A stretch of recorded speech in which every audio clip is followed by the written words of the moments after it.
Identification secret code प्रणाली खत्म हुई सर। कौन है वो?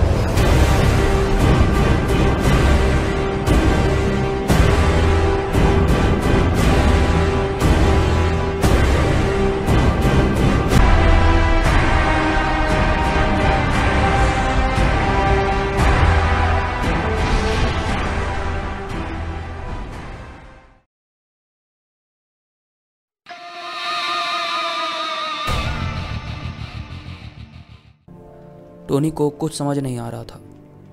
यार तुम्हारा तो शहर है ये, फिर किस बात से डर रहे हो तुम लोग? किसी ने भी टोनी का जवाब नहीं दिया। वह बस एक कोने में दुब के खड़े रहे। उनके हाथों में बंदूकें थीं, पर शायद खतरा उससे भी बड़ा था। अगले दिन टोनी ने इस बारे में फाल्कोनी से मुलाकात की, जहां फाल्कोनी ने टोनी को यह दिलासा दिलाया कि उसे फ़िलहाल किसी भी चीज़ की कोई चिंता नहीं करनी चाहिए और अपना काम करते रहना चाहिए। टोनी के लिए आधुनिक हथियार बनाना बाएं हाथ का खेल था। वहीं दूसरी तरफ उसके लिए यह भी जानना जरूरी था कि आखिर यह बैटमैन क्या रहस्यमयी बला है, जिससे फाल्कोनी जैसे माफिया और अंडरवर्ल्ड भी डरता है। उस रात जो उसने आसमान में बैट का सिंबल देखा था, कहीं यह उससे तो संबंधित नहीं है। जार्विस, कुछ पता चला क्या? सर, इस इंसान की आइडेंटिफिकेशन प्रणाली किसी बड़े सिक्योरिटी नेटवर्क से सुरक्षित है, जिसे भेद पाना मुश्किल है। टोनी कुछ देर सोचता रहा, फिर वापस अपने काम में लौट गया। सूरज ढलता गया और दिन भी गुजरते गए। टोनी को गौथम सिटी में 1 महीना कब बीत गया पता ही नहीं चला। उसने फाल्कोनी को कई आधुनिक हथियार बना के दिए। फलस्वरूप फाल्कोनी का कद अंडरवर्ल्ड में और भी बढ़ गया। उसके गैंग के गुंडों के पास अब पहले से भी ज़्यादा घातक हथियार थे और शहर में ना के बराबर जुर्म भी अब धीरे धीरे अपने पैर पसारने लगा था। एक दिन टोनी जब काम करके वापस जा रहा था, तभी उसे कुछ गुंडे दिखाई दिए जो एक छोटे बच्चे का अपहरण कर रहे थे। तभी उन्हें लोहे का लबादा पहने हुए एक शख्स दिखाई दिया और कुछ ही सेकंड्स के अंदर उन्हें बच्चे को छोड़ वहाँ से भागना पड़ा। वह बच्चा तकरीबन 10 साल का था और उस लौह के आदमी को चकित अवस्था में बड़ी बड़ी आंखों से देख रहा था। तभी अचानक वह लोहे का लिबास खुला और अंदर से टोनी बाहर निकला। डरो मत बच्चे, तुम्हारा नाम क्या है? टोनी, उस बच्चे ने धीमी आवाज में उत्तर दिया। स्टार्क मुस्कुराया। इसी बात पे हाथ मिलाओ, मेरा नाम भी टोनी है। आओ चलते हैं तुम्हारे घर तक। स्टार्क ने बच्चे टोनी को उसके घर तक छोड़ा, जहां उसकी दादी अपने नाती की चिंता में डूबी थी। टोनी के माता पिता किसी गैंग वॉर के शिकार हो गए थे। तभी से टोनी दादी के साथ ही रहता है। दादी ने स्टार्क को डिनर करने के लिए पूछा और स्टार्क ना नहीं कर पाया। बच्चे टोनी ने सारा माजरा अपनी दादी को कह सुनाया कि कैसे एक लोह की पोशाक में स्टार्क ने उन गुंडों को नानी याद दिला दी। जब स्टार्क वहां से चलने लगा तो बच्चे टोनी ने उसे उपहार में एक बैटरैंक दिया। स्टार्क उसे देखकर चकित था। फिर वही बैटमैन, उसने अपने मन में सोचा। उसने मुस्कुराकर उस बच्चे का उपहार स्वीकार कर लिया और वापस चला गया। कुछ दिन बीते। टोनी क्वांटम चेन के ऊपर काम कर रहा था।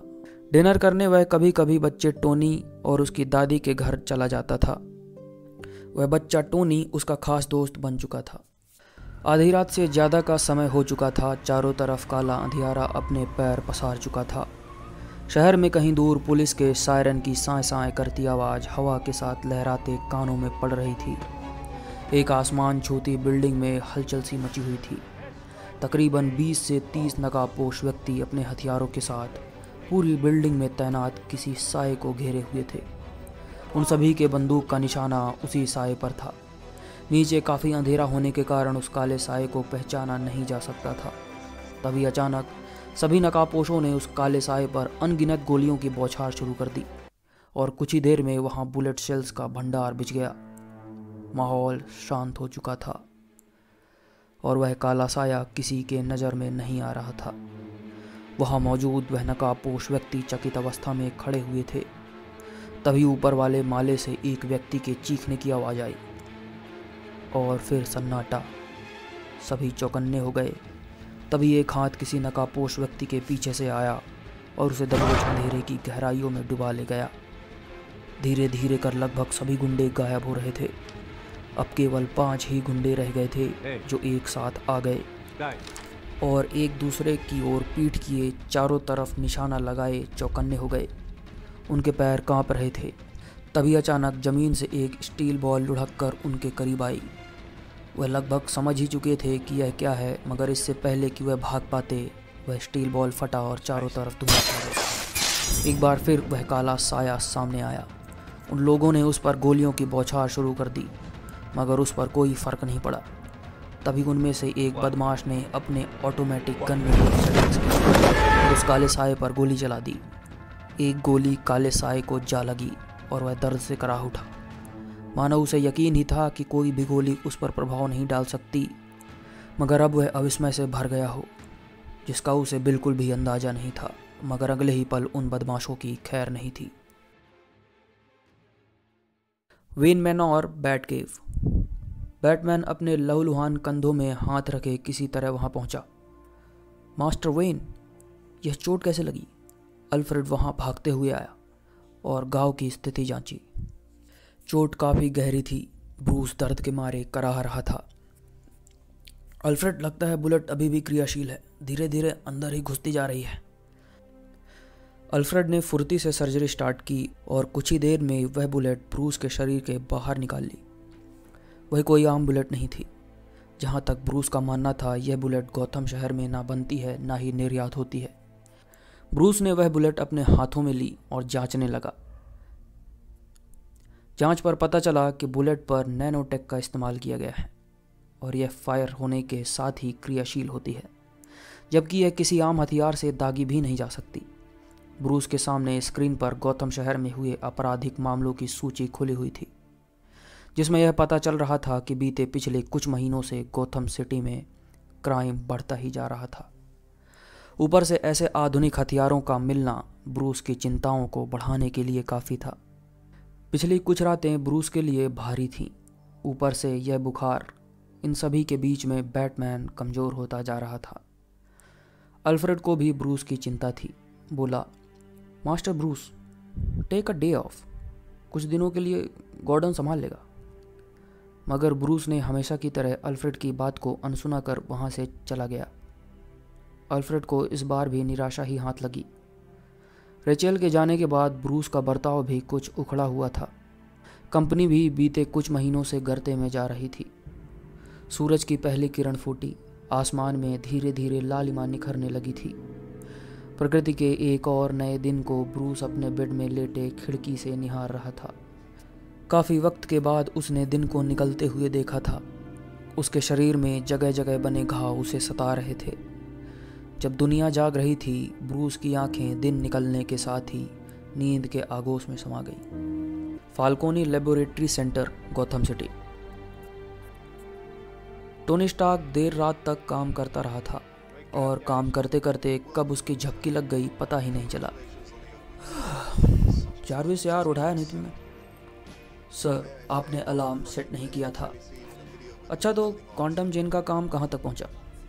तभी फाल्कोनी अपने अन्य आदमियों के साथ वहाँ आता है और अपनी पैनी नज़रों से स्टार्क के बनाए हुए मशीनों के जंजालों को देखता है। मिस्टर स्टार्क, लगता है आप रात भर काम करते रहे हैं। जी हाँ मिस्टर फाल्कोनी, आखिर मुझे जल्द से जल्द घर भी तो लौटना है। घर? फाल्कोनी ने कहा, क्या यह शहर आपका घर नहीं है? क्या हम आपके परिवार नहीं हैं मिस्टर स्टार्क? फाल्कोनी ने एक एक मशीन को जांचते परखते हुए कहा, तो इसलिए जब तक आप हमें सारे हथियार बना कर नहीं देते, आप यहीं रहें। टोनी ने फाल्कोनी के अतिरिक्त करीब आकर उसकी आंखों में आंखें डालकर बोला, मैं तुम्हारा एम्प्लॉय नहीं हूँ। भूलो मत, हमारे बीच एक डील है। जब मुझे अपनी दुनिया में वापस जाने का रास्ता मिल जाएगा, तुम मुझे रोक नहीं पाओगे। पहले भी फाल्कोनी, कुछ लोगों ने मुझे मेरी जान के बदले हथियार बनाने का दबाव डाला था। यकीन मानिए मिस्टर फाल्कोनी, आप बिल्कुल नहीं जानना चाहेंगे कि उनके साथ क्या हुआ।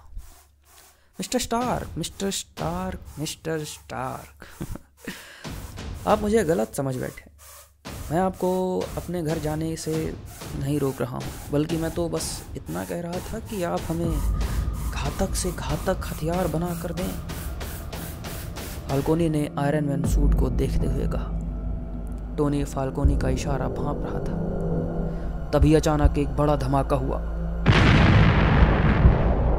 टोनी और फाल्कोनी चौकन्ना हो गए। हर तरफ अफरा तफरी थी। उसे पता चल गया। फाल्कोनी ने डरी हुई आवाज में कहा। टोनी ने समय ना गवाते हुए अपना सूट एक्टिवेट किया। तभी लेबोरेटरी की छत फाड़कर बैटमैन अंदर आ घुसा। Here I am.